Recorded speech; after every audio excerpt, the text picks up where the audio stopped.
우리 하나님 말씀 보겠습니다. 창세기 32장 13절부터 마지막 절까지 함께 봉독합니다. 긴 말씀이니까 22절부터 32절까지만 함께 봉독하겠습니다. 우리 다 함께 봉독합니다. 밤에 일어나 두 아내와 두 여종과 11 아들을 인도하여 야복 나루를 건널세 그들을 인도하여 시내를 건너가게 하며 그의 소유도 건너가게 하고 야곱은 홀로 남았더니 어떤 사람이 날이 새도록 야곱과 씨름하다가 자기가 야곱을 이기지 못함을 보고 그가 야곱의 허벅지 관절을 치매 야곱의 허벅지 관절이 그 사람과 씨름할 때에 어긋났더라. 그가 이르되 날이 새려 하니 나로 가게 하라. 야곱이 이르되 당신이 내게 축복하지 아니하면 가게 하지 아니하겠나이다. 그 사람이 그에게 이르되 내 이름이 무엇이냐? 그가 이르되 야곱이니이다. 그가 이르되 내 이름을 다시는 야곱이라 부를 것이 아니요 이스라엘이라 부를 것이니 이는 내가 하나님과 및 사람들과 겨루어 이겼음이니라. 야곱이 청하여 이르되 당신의 이름을 알려주소서. 그 사람이 이르되 어찌하여 내 이름을 묻느냐 하고 거기서 야곱을 축복한지라. 그러므로 야곱이 그곳 이름을 브니엘이라 하였으니 그가 이르기를 내가 하나님과 대면하여 보았으나 내 생명이 보존되었다 함이더라. 그가 브니엘을 지날 때에 해가 돋았고 그의 허벅다리로 말미암아 절었더라. 그 사람이 야곱의 허벅지 관절에 있는 둔부의 힘줄을 쳤으므로 이스라엘 사람들이 지금까지 허벅지 관절에 있는 둔부의 힘줄을 먹지 아니하더라. 아멘.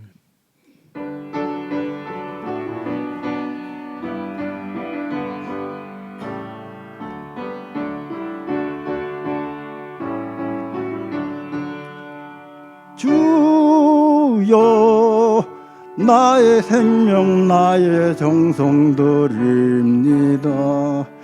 이 작은 나의 생명 나의 정성 다해 주님만을 위하여서 살기 원하오니 주여 잡아주소서 나를 잡으소서 주님만을 위하여 살게 하소서. 불같은 성령으로 충만케 하옵소서. 환난이 와도 핍박이 와도 주님만 위해 살게 하소서. 주여 나의 가진 모든 보화 드립니다. 아무리 나 혼자서 몸부림쳐봐도 우리들의 힘으로는 어찌할 수 없어. 주만 의지합니다. 주 의지합니다. 성령으로 거듭남 주시옵소서. 불같은 성령으로 충만케 하옵소서. 괴로움이 와도 슬픔이 와도 주님만 위해 살게 하소서.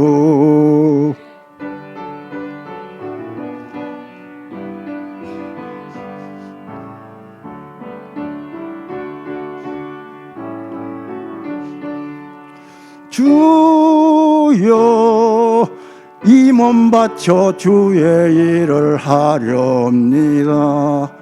아무리 어려워도 괴로움 당해도 주와 함께 승리하며 살게 하옵소서. 주님 사랑 크시니 주를 따라가며 주님으로 만족해 하여 주소서. 불같은 성령으로 충만케 하옵소서. 고통이 와도 죽음이 와도 주님만 위해 살게 하소서. 본문 말씀 가지고 하나님과 씨름한 사람, 이런 제목으로 은혜 함께 나누기를 원합니다. 믿음의 선조들 중에 아브라함은 믿음의 조상이라고 별칭을 얻을 만큼 대표적인 믿음의 사람으로 기억이 되지만은 믿음에는 아브라함의 믿음만 있는 것은 아닙니다. 이삭의 믿음도 있고 야곱의 믿음도 있고 히브리서 말씀 보면은 또한 삼손의 믿음도 있습니다.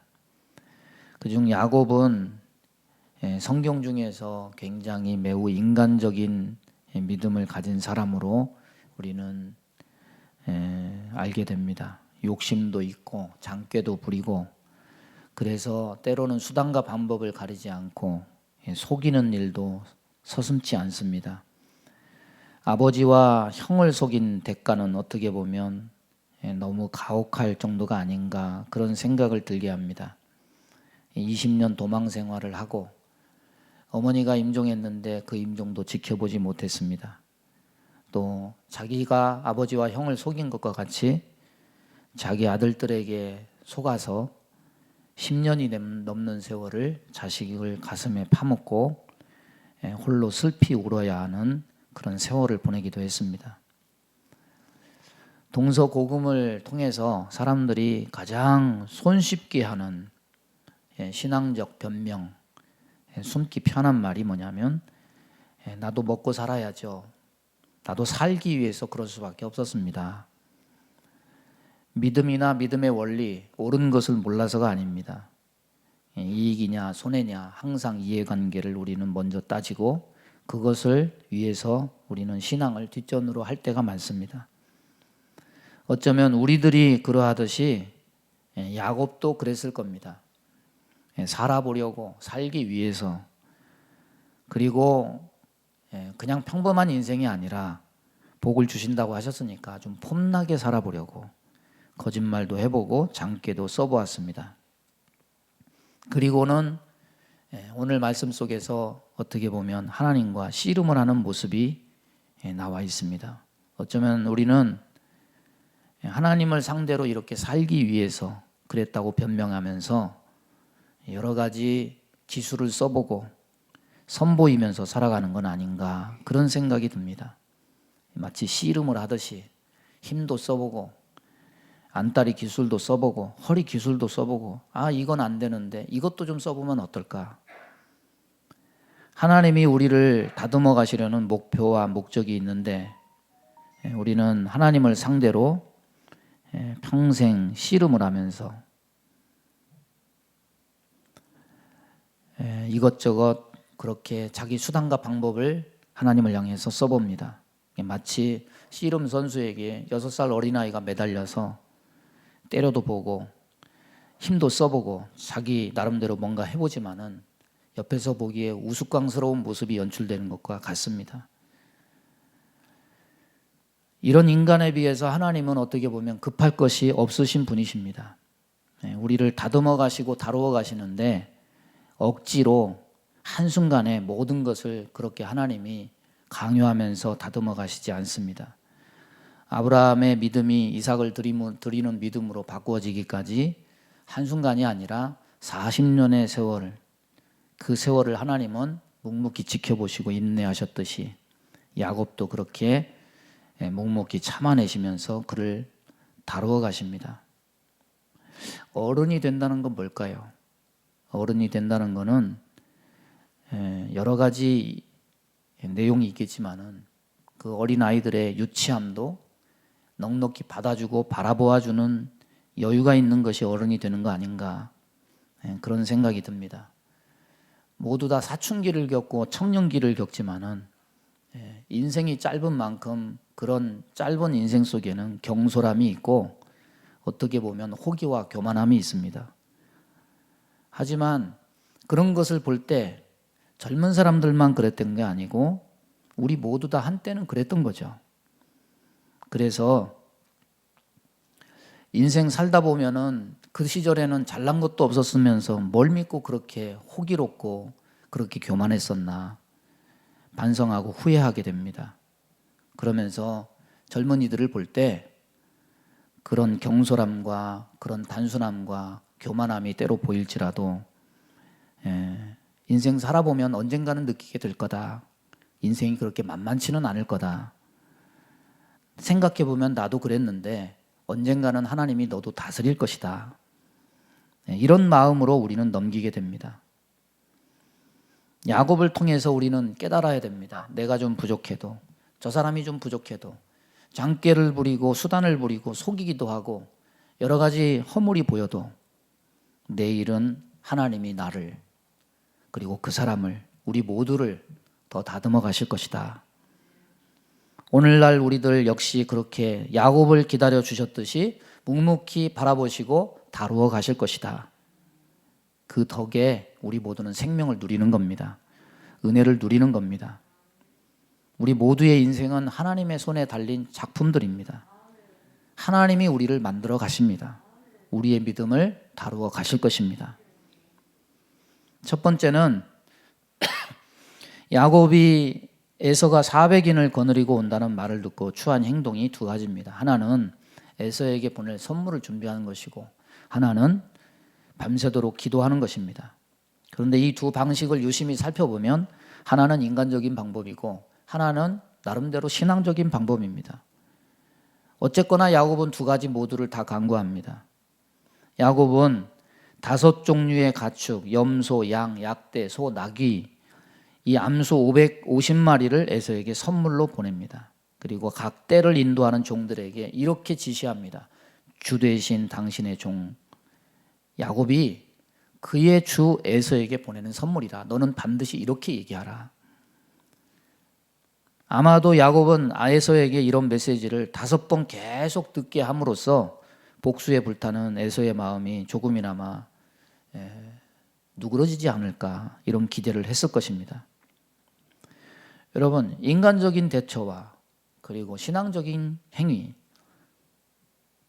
이 모순된 두 가지 행동이 어떻게 조화를 이룰 수 있을까?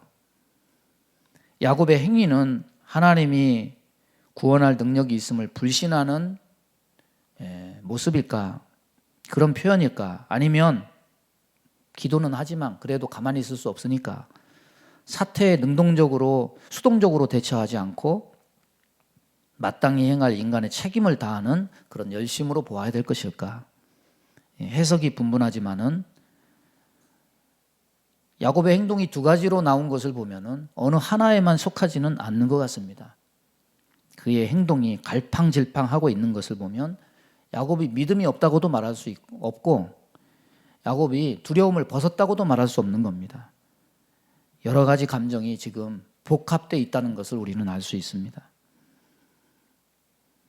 여러분, 이런 행동을 보면서 뭘 느낍니까? 야곱의 삶의 굴곡 속에 지금까지 보아온 것처럼 야곱의 실수, 야곱의 범죄, 야곱의 약점 이런 것들이 지속해서 계속해서 나타나고 있는 거죠. 그러나 그럼에도 불구하고 하나님 편에서 지속적으로 보여주시는 것은 뭐냐? 끊어지지 않는 은혜라는 겁니다. 그 은혜는 뭘 위한 은혜냐?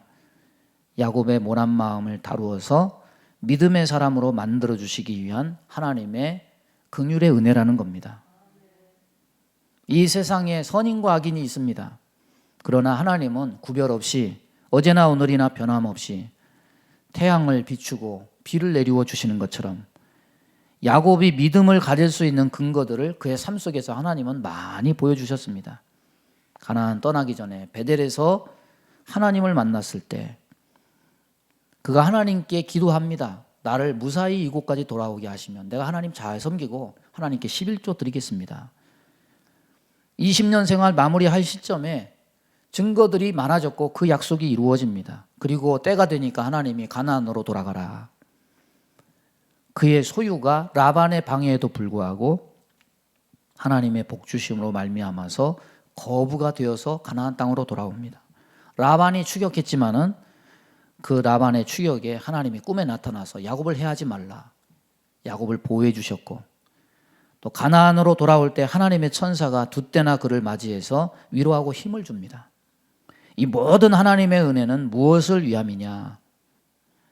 따라서 해보겠습니다. 야곱을 믿음의 사람으로 만들어가기 위함이다.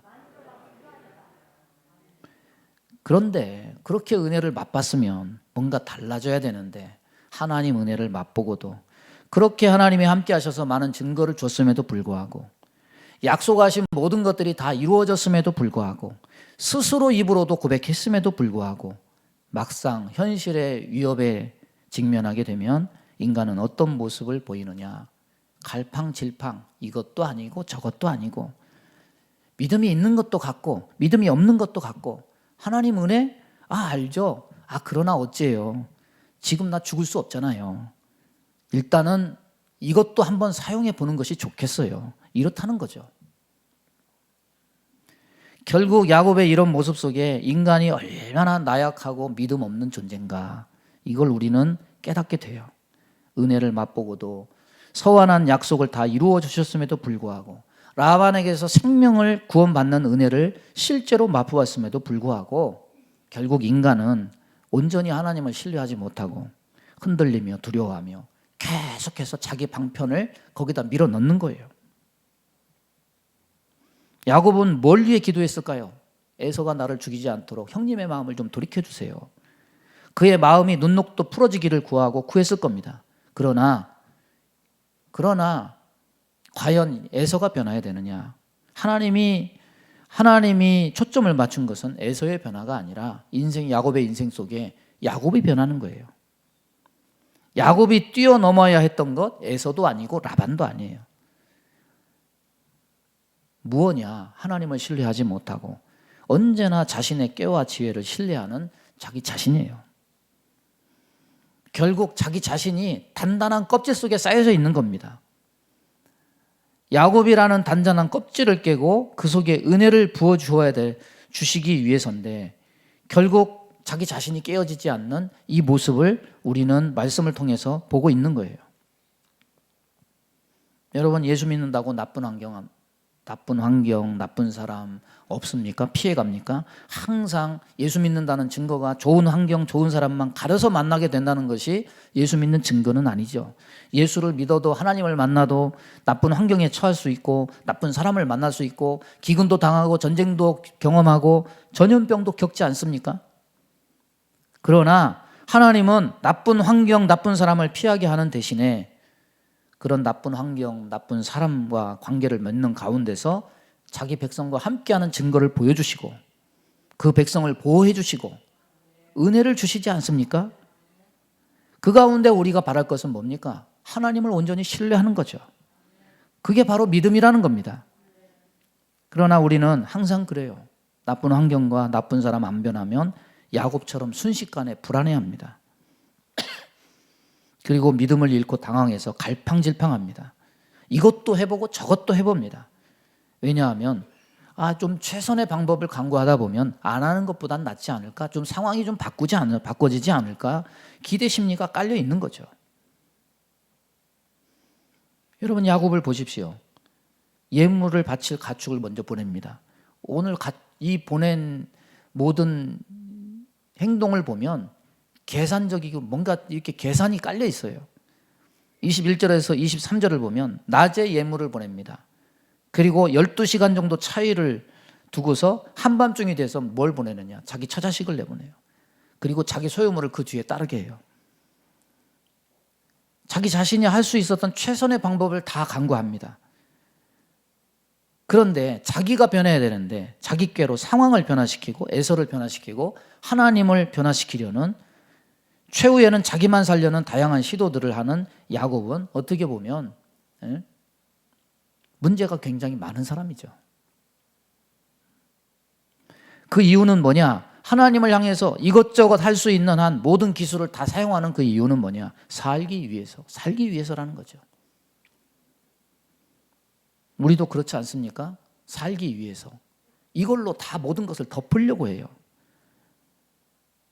여러분, 내가 문제인데 나를 바꾸려는 생각은 안 하고 모든 것을 원인을 상황에 어떤 사람의 이 상황을 바꿔주지 않냐 하나님의 그것이 문제가 되기 때문에 그것을 바꿔보려고 여러 잔꾀를 시도하면서 살고 있지 않는가?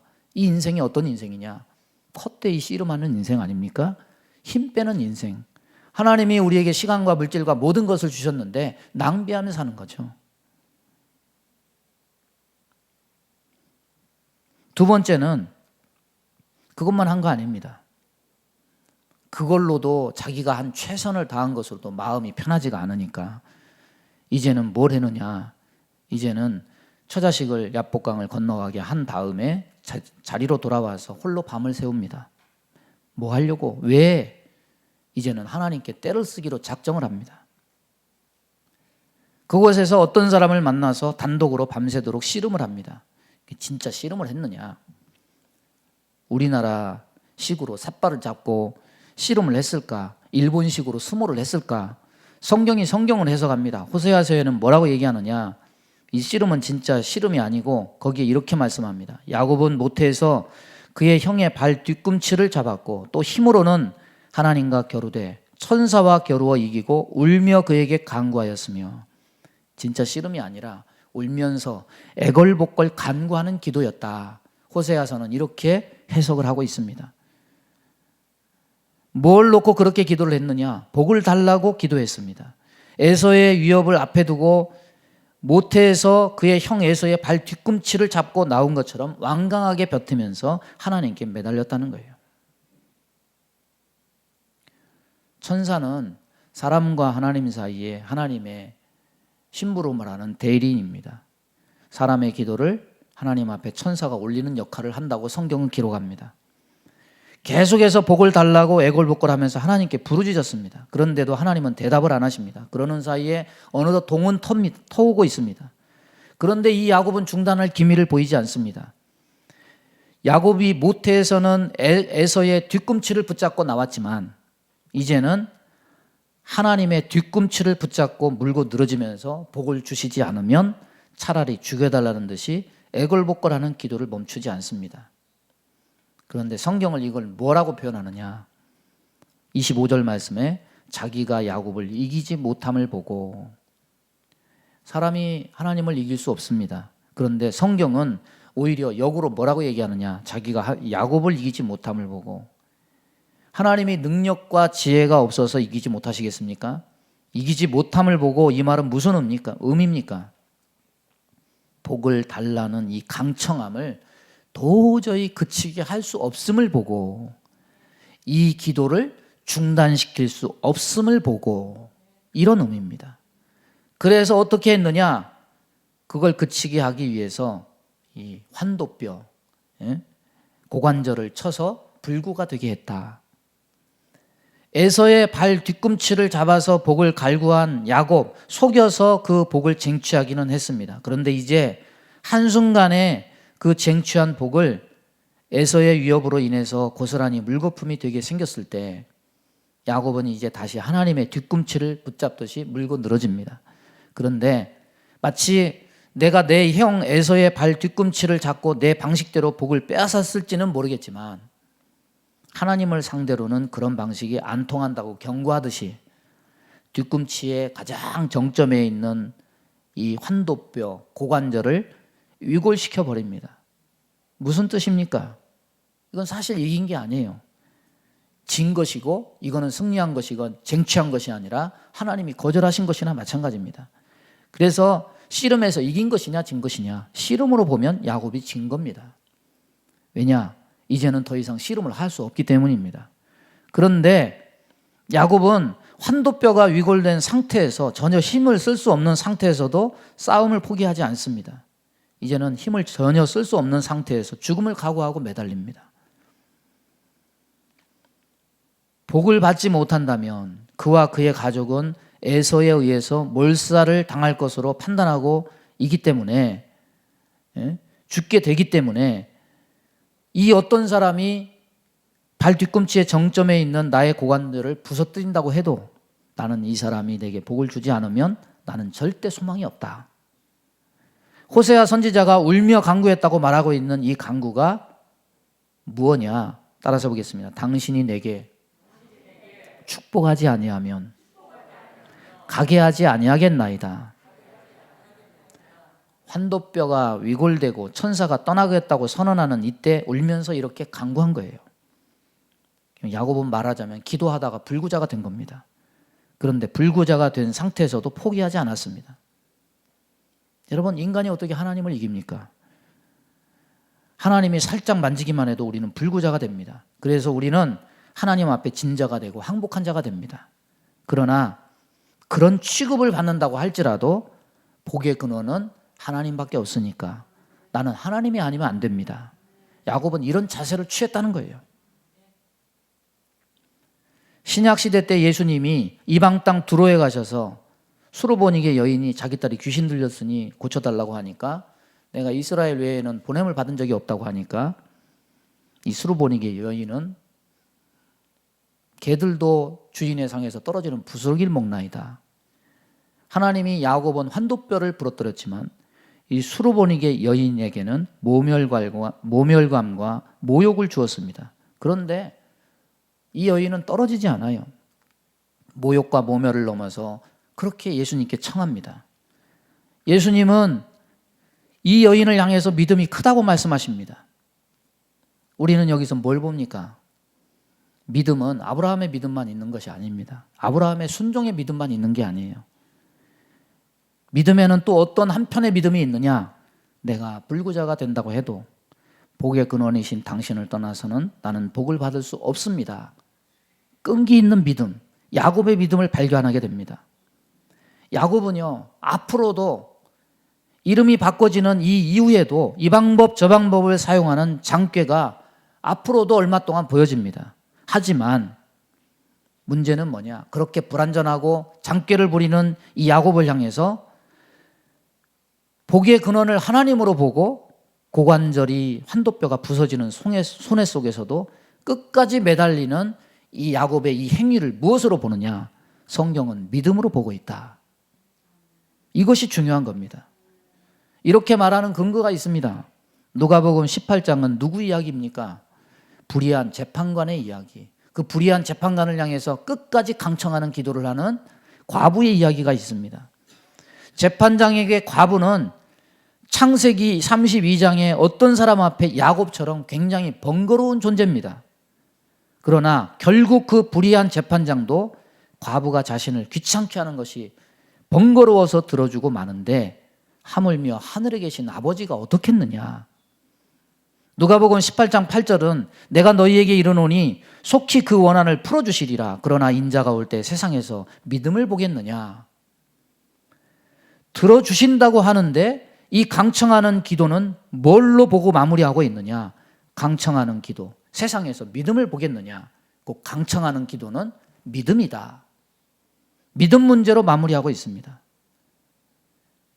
세상 끝날에는 당신이 아니면 안 됩니다 라고 필사적으로 하나님께 메어 달리는 야곱과 같은 믿음을 가진 사람, 불의한 재판장에게 부르짖는 과부 같은 믿음을 가진 사람이 없을 것이라는 말이죠.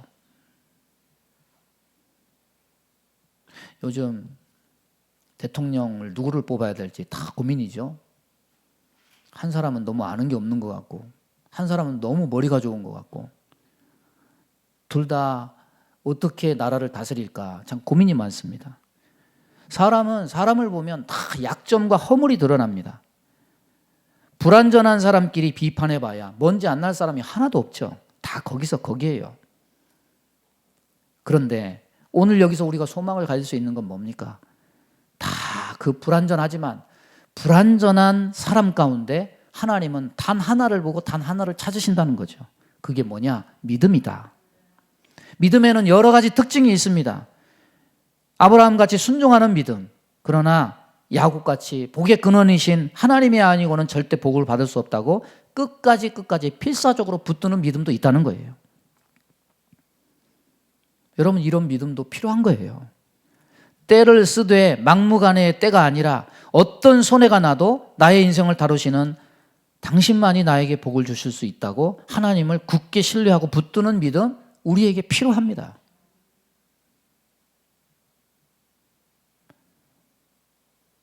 세 번째, 그래서 야곱이 얻은 게 뭡니까?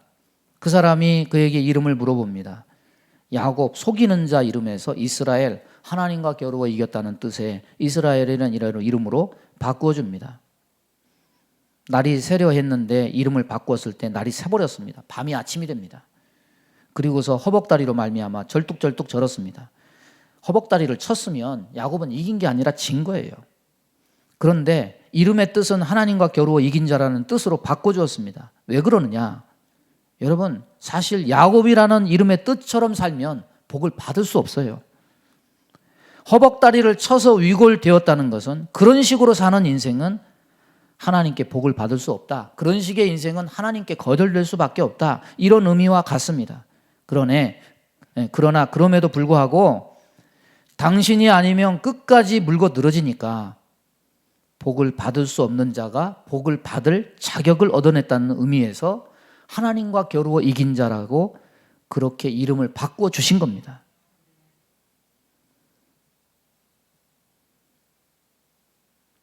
하나님의 약속에 근거해서 끝까지 강청하니까 결국 하나님이 야곱에게 져주심으로 그가 이긴 자가 된 겁니다.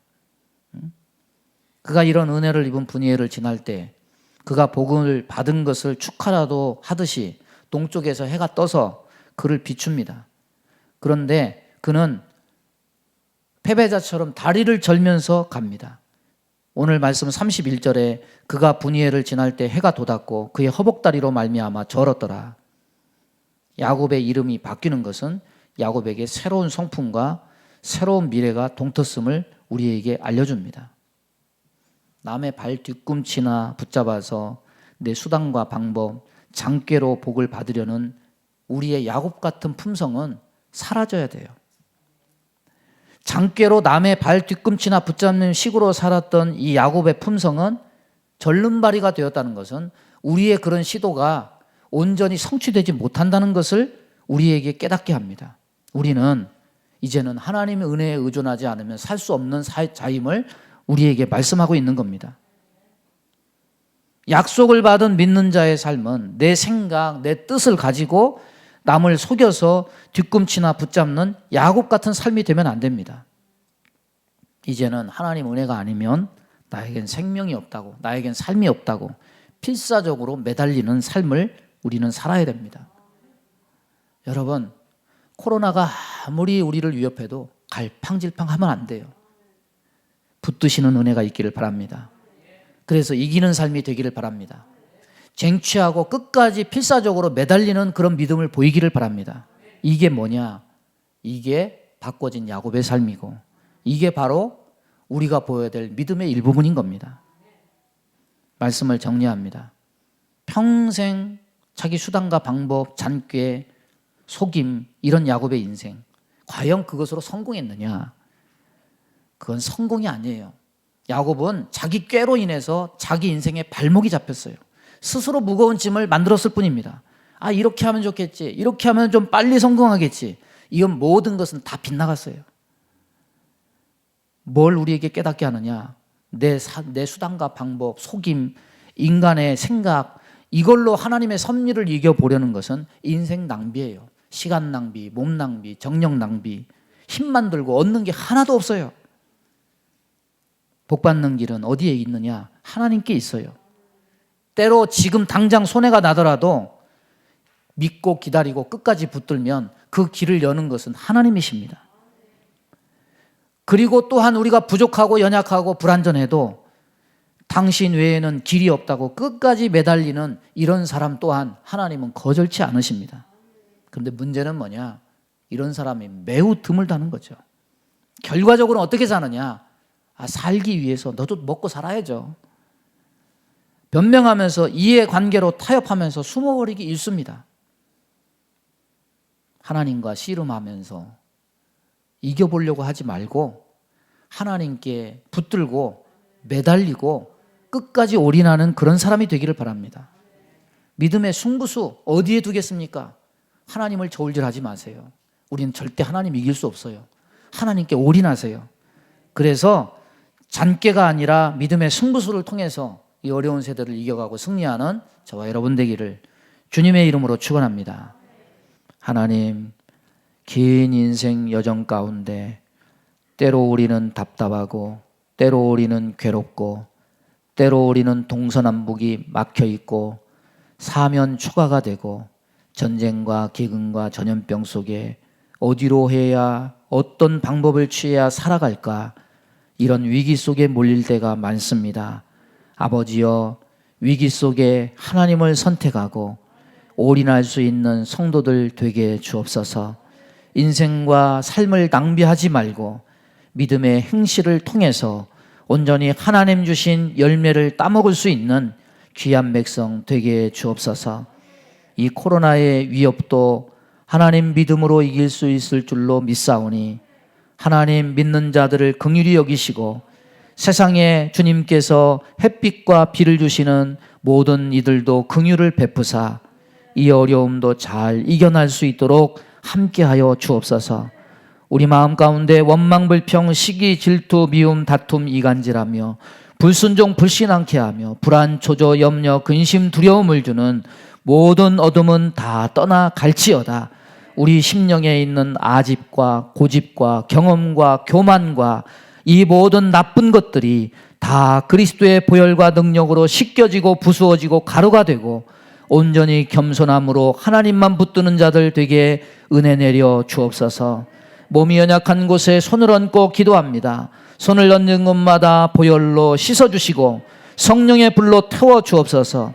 예수 이름으로 명하노니 모든 병만은 다 떠나 갈지어다. 하나님, 우리의 심령의 병도 고쳐주시고 우리의 육신의 질고도 주님께서 어루만져 주옵소서. 영과 육의 모든 상처와 아픔들이 치료되고 인생 이제는 낭비하지 말고 하나님만 바라보며 믿음의 꽃을 피워가는 주의 백성 되게 복 내려 주옵소서. 예수님의 이름으로 축복하며 기도하옵나이다. 아멘.